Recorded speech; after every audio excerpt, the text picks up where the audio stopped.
So today we're going to test an encoder. We're going to do that by spinning up this chuck. So make sure we got that empty. We don't want to be spinning anything with physical in there. So we're going to turn on simulate and drive enable. And we're going to start out with 200. And right here, you should see that this is going to start speeding up. It should be within about 20. See, that is spinning. What we want to look for is any fluctuation in here to where sometimes it'll jump out by quite a bit, a couple hundred. If it starts doing that, then we got a problem. I'm going to check 400.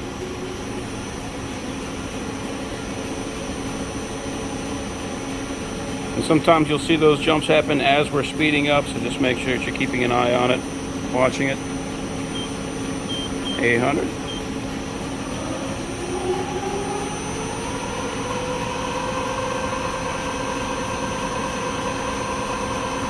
I already checked this one, but when you're doing this, just make sure that you watch it for a couple minutes.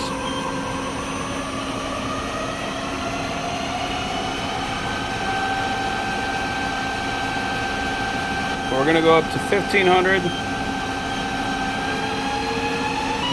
So you would just watch that for a couple minutes and set it back to 0. And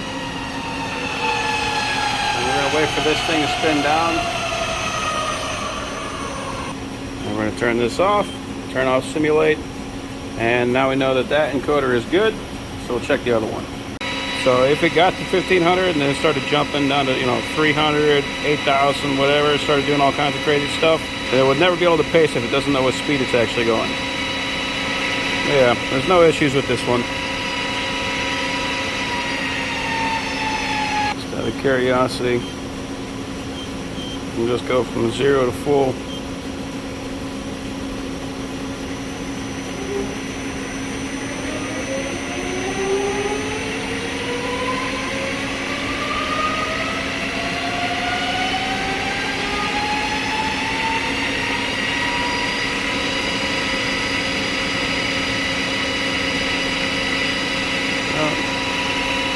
Nothing wrong with that.